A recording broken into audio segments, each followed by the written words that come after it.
Hello नमस्कार, जय Hind. CTET exam 2022 में साइंस की प्रैक्टिस सेट में आप सबका तहे दिल से स्वागत है। आज हम लोग साइंस के टॉप 20 प्रश्न करने वाले हैं। ये सभी प्रश्न सीटेट एग्ज़ाम में आए हुए प्रश्न होंगे, तो आप वीडियो को पूरा देखिएगा। यदि आप चैनल पर नए हो तो चैनल को ज़रूर सब्सक्राइब करिएगा। आइए चलते हैं आज के अपने पहले प्रश्न पे। आज का पहला प्रश्न है,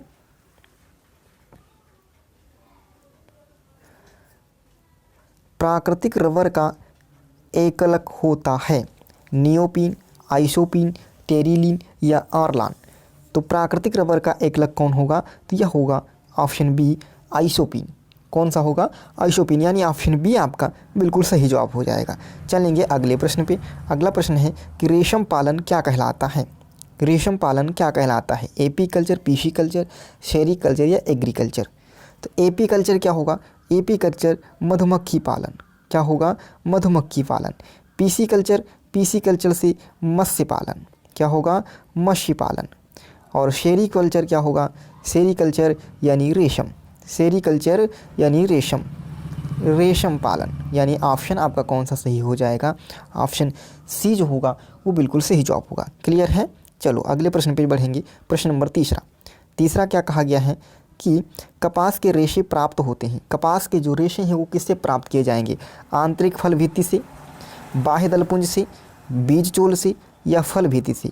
तो जो कपास के रेशे होंगे वह प्राप्त किए जाएंगे बीज चोल से, यानी ऑप्शन सी सही हो जाएगा। अगले प्रश्न की ओर बढ़ेंगे। प्रश्न नंबर 4। प्रश्न नंबर 4 क्या कहा गया है? प्रश्न नंबर 4 कहता है कि एक आदमी सुनार बनकर घर घर जाता है और लोगों के पुराने स्वर्ण आभूषणों की चमक फिर से लौट आने का वचन देता है। उस पर विश्वास करके एक महिला अपने सोने की चूड़ियाँ उसे देती है, जिन्हें वह एक घोल में, क्या होगा? गोल नहीं, एक घोल में डालता है। चूड़ियाँ तो चमक जाती हैं पर उनका भार काफ़ी कम हो जाता है। इस धोखेबाज द्वारा प्रयोग किया गया घोल संभवतः हो सकता है किस चीज़ का होगा घोल? तो यह घोल आपका सांद्र HCl का होगा, सांद्र HCl प्लस HNO3 का होगा, या सांद्र HNO3 का होगा, या तन HCl का होगा। तो यह क्या हो जाएगा? तो यह ऑप्शन बी सही हो जाएगा। क्या? सांद्र HCl और सांद्र HNO3 का मिश्रण होगा, यानी ऑप्शन बी आपका सही जवाब हो जाएगा। अगले प्रश्न पे बढ़ेंगे। अगला प्रश्न क्या कहा गया है? अगला प्रश्न है कि विद्युत यंत्रों में वेकेलाइट, किसका? वेकेलाइट का प्रयोग किया जाता है क्योंकि यह क्यों किया जाता है? क्योंकि यह ऊष्मा का सुचालक है, विद्युत का सुचालक है, विद्युत का कुचालक है, या थर्मोप्लास्टिक है। तो जो वेकेलाइट होता है यह क्या होगा? यह विद्युत का कुचालक होता है। क्या होता है? विद्युत का कुचालक होता है। इसीलिए विद्युत यंत्रों में वेकेलाइट का प्रयोग किया जाता है, यानी ऑप्शन आपका जो सी होगा वो सही जवाब हो जाएगा। अगले प्रश्न की ओर बढ़ेंगे। प्रश्न नंबर 6। प्रश्न नंबर 6 क्या है कि अपमार्जक जटिल लवण हैं, किसके होंगे? अपमार्जक जटिल लवण हैं सोडियम, कैल्शियम, कार्बन या मैग्नीशियम के। तो अपमार्जक सोडियम का जटिल लवण होते हैं। अपमार्जक सोडियम का जटिल लवण होगा, यानी ऑप्शन आपका कौन सा सही हो जाएगा? ए सही हो जाएगा। अगला प्रश्न है, कपास का बहुलक है, कपास का बहुलक है सेलुलोज, रेयान, ग्लूकोज या फ्रक्टोज। तो कपास का जो बहुलक होगा वह होगा सेलुलोज, यानी ऑप्शन ए सही हो जाएगा। क्लियर है? फ्रक्टोज क्या होगा? सबसे मीठी शर्करा, सबसे जो मीठी शर्करा होगी वो कौन सी होगी? फ्रक्टोज। कहाँ मिलेगी? तो यह फलों में। कहाँ मिलेगी? फलों में। क्लियर है? चलो अगले प्रश्न पे चलेंगे। प्रश्न नंबर 8। 8वां क्या कहा गया है कि निम्नलिखित में से किसका प्रयोग सौर सेल बनाने में नहीं हो सकता है? तो भैया सिलिकॉन का हो सकता है, कैल्शियम का हो सकता है, जर्मेनियम का हो सकता है। ऑप्शन बी जो होगा प्लेटिनम का प्रयोग सौर सेल बनाने में नहीं किया जा सकता है, यानी ऑप्शन बी आपका एकदम सही जवाब हो जाएगा। अगला प्रश्न है प्रश्न नंबर 10। प्रश्न नंबर 9 क्या कहा गया है? प्रश्न नंबर 9 है कि निम्नलिखित में से कौन सी फसल मिट्टी को नाइट्रोजन युक्त बनाती है? कि मिट्टी में जो नाइट्रोजन की कमी होती है उसकी पूर्ति कौन सी फसल कर देती है? तो यह कर देती है भैया चना। जितनी भी दलहन की फसल होंगी, दलहनी फसलें जो होंगी वो क्या करेंगी? वो नाइट्रोजन को पूर्ति करती हैं मिट्टी में। क्लियर है, यानी ऑप्शन बी जो होगा वो सही जवाब हो जाएगा। अगले प्रश्न की ओर बढ़ेंगे। प्रश्न नंबर 10 क्या कहा गया है कि पॉलीथीन निम्नलिखित में से किसका बहुलक है। पॉलीथीन निम्नलिखित में से किसका बहुलक है। तो यह किसका बहुलक हो जाएगा, यह एथिलीन का। किसका बहुलक होगा, एथिलीन का बहुलक हो जाएगा, यानी ऑप्शन ए जो होगा हमारा वह बिल्कुल सही जवाब हो जाएगा। अगले प्रश्न की ओर बढ़ेंगे। प्रश्न नंबर 11। प्रश्न नंबर 11 का कहा गया है कि ठोस कार्बन डाइऑक्साइड को कहा जाता है। जो ठोस कार्बन डाइऑक्साइड है इसको क्या कहेंगे, फिटकरी, बोरेक्स, सूखी बर्फ या हाइपो। तो ठोस कार्बन डाइऑक्साइड को हम लोग कहेंगे सूखी बर्फ। क्या कहेंगे, सूखी बर्फ, यानी ऑप्शन सी सही हो जाएगा। अगला प्रश्न है प्रश्न नंबर 12। ऑक्सीजन की खोज किसने की थी। ऑक्सीजन की खोज किसने की थी, कार्ल सीले, हुक, हिजनबर्ग या विलियम्स ने। तो ऑक्सीजन की खोज किसने की थी, या की थी कार्ल सीले ने, यानी ऑप्शन ए सही हो जाएगा हमारा। ऑक्सीजन की खोज कार्ल सीले ने किया था। अगला प्रश्न है प्रश्न नंबर 13। प्रश्न नंबर 13, खाना बनाने के लिए प्रयुक्त बायोगैस, क्या बायोगैस किसका मिश्रण होता है। कार्बन डाइऑक्साइड एवं ऑक्सीजन का, आइसोब्यूटेन एवं प्रोपेन का, मीथेन एवं कार्बन मोनोऑक्साइड का, या मीथेन एवं कार्बन डाइऑक्साइड का। तो यह किसका मिश्रण होगा, आइसोब्यूटेन एवं प्रोपेन का। नहीं, किसका होगा, ऑप्शन डी सही हो जाएगा, मीथेन एवं कार्बन डाइऑक्साइड का। आइसोब्यूटेन और प्रोपेन ये तो किसका होता है, ये जो एलपीजी होगा, किसका, एलपीजी का मिश्रण होता है। क्लियर है, तो यहाँ पर हम ऑप्शन डी लगाएंगे, मीथेन एवं कार्बन डाइऑक्साइड। अगले प्रश्न पे चलेंगे।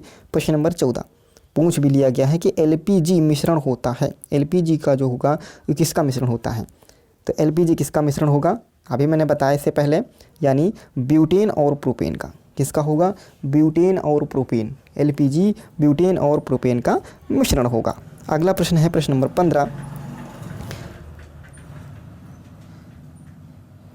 15वां प्रश्न क्या कहा गया है कि एक व्यक्ति स्थिर जल में नाव पर खड़ा है। यदि वह किनारे की ओर चले तो नाव किनारे की ओर बढ़ेगी, किनारे से दूर बढ़ेगी, स्थिर रहेगी या डूब जाएगी। तो डूब क्यों जाएगी भैया, तो क्या हो जाएगा, जब एक व्यक्ति स्थिर नाव में जल में खड़ा होगा और यदि वह किनारे की ओर बढ़ेगा तो जल क्या होगा, जो नाव होगी वह किनारे से दूर चल बढ़ जाएगी। कहाँ, किनारे से दूर बढ़ेगी। इसमें कौन सा, इसमें न्यूटन का थर्ड नियम जो होगा वो फॉलो करेगा, क्रिया प्रतिक्रिया का नियम। क्लियर है। चलो अगले प्रश्न पे बढ़ेंगे। प्रश्न नंबर 16। प्रश्न नंबर 16 क्या कहा गया है, 16 कहता है कि किस ताप पर पानी का घनत्व अधिकतम होता है। तो पानी का घनत्व अधिकतम, जब हम पानी को 0 डिग्री से 4 डिग्री सेंटीग्रेड तक गर्म करेंगे तो क्या होगा, इसका जो आयतन होगा, आयतन में कमी होगी, आयतन में क्या होगा, कमी होगी। और घनत्व जो होगा, घनत्व में क्या होगी, वृद्धि होगी, घनत्व में वृद्धि होगी। यानी 4 डिग्री सेंटीग्रेड पे घनत्व क्या हो जाएगा, अधिकतम हो जाएगा, और 4 डिग्री सेंटीग्रेड पे आयतन क्या हो जाएगा, मिनिमम हो जाएगा। ये चीज़ आपको ध्यान रखना है। 4 डिग्री सेंटीग्रेड पर पानी का जो आयतन होगा वो सबसे मिनिमम हो जाएगा, और घनत्व जो हो जाएगा वो क्या हो जाएगा, सबसे अधिक हो जाएगा। तो पूछा गया है कि इस ताप पर पानी का घनत्व अधिकतम हो जाएगा, तो वह हो जाएगा 4 डिग्री सेंटीग्रेड पे। किस पे, 4 डिग्री सेंटीग्रेड पे, यानी ऑप्शन ए आपका बिल्कुल सही जवाब हो जाएगा। अगला प्रश्न है प्रश्न नंबर 17। प्रश्न नंबर 17 क्या कहा गया है कि निम्नलिखित में से कौन सी गैस को हास्य गैस कहते हैं। हास्य गैस का मतलब क्या होगा, हंसाने वाली गैस कौन सी है, हंसाने वाली गैस कौन सी है। तो यह गैस है भैया नाइट्रस ऑक्साइड, यानी N2O। कौन सी गैस है, N2O, nitrous oxide. Option A आपका बिल्कुल सही जवाब होगा। अगले प्रश्न की ओर बढ़ चलेंगे। प्रश्न नंबर 18 क्या कहा गया है कि एक्सरे का आविष्कार किसने किया था। एक्सरे का आविष्कार किसने किया था। तो एक्सरे का आविष्कार किसने किया था, यहाँ हम बात करेंगे डगलस एंजलबर्ट का। तो इसमें उन्होंने क्या किया था, माउस का आविष्कार। पूछेगा माउस का आविष्कार किसने किया था, तो एंजलबर्ट ने किया था, है ना। आपसे पूछे एफ वेटिंग ने क्या किया था, तो इंसुलिन की खोज, इंसुलिन की जो खोज की थी, इंसुलिन की खोज किसने किया था, तो बेंटिंग ने किया था। चार्ल्स बेबेज ने क्या, कंप्यूटर की खोज किसने किया था, कंप्यूटर की खोज किसने किया था, तो ये चार्ल्स बेबेज ने किया था। और एक्सरे की खोज किया था विल्सन रोजेटसन ने। यानी ऑप्शन आपका ए जो होगा वो बिल्कुल सही जवाब होने वाला है। क्लियर है। चलो अगले प्रश्न की ओर बढ़ेंगे। प्रश्न नंबर 19। 19वां प्रश्न कहा गया है कि शर्करा को एल्कोहल में परिवर्तित करने की प्रक्रिया किस नाम से जानी जाती है। जो शर्करा है उसको एल्कोहल में जब बदला जाता है तो यह बदलने की जो प्रक्रिया होगी उसको हम किस नाम से जानेंगे, तो इसे हम भैया जानेंगे किण्वन, यानी ऑप्शन आपका डी सही हो जाएगा। किस नाम से? किण्वन नाम से। क्लियर है? चलो अगले प्रश्न पे बढ़ेंगे। प्रश्न नंबर 20। प्रश्न नंबर 20 क्या कहा गया है कि घाव भरने वाला विटामिन कौन सा है। घाव भरने वाला विटामिन कौन सा है? विटामिन ए, बी, सी या ए? तो घाव भरने वाला विटामिन होगा आपका विटामिन सी, यानी ऑप्शन सी सही हो जाएगा। विटामिन ए की कमी से कौन सा रोग हो जाएगा, तो आप कहोगे रतौंधी। कौन सा? रतौंधी। बी की कमी से बेरी, कौन सा? बेरी। और विटामिन ई की कमी से नपुंसकता रोग हो जाता है। और विटामिन सी किस में पाया जाएगा सर्वाधिक, तो आप कहोगे आंवला। किस में पाया जाएगा सर्वाधिक? आंवला। तो यहाँ पर ऑप्शन सी आपका बिल्कुल सही जवाब हो जाएगा। तो कैसा लगा आज का सेशन कमेंट बॉक्स में जरूर बताइएगा। यदि आप चैनल पर नए हो तो चैनल को जरूर सब्सक्राइब करिएगा। थैंक यू, धन्यवाद।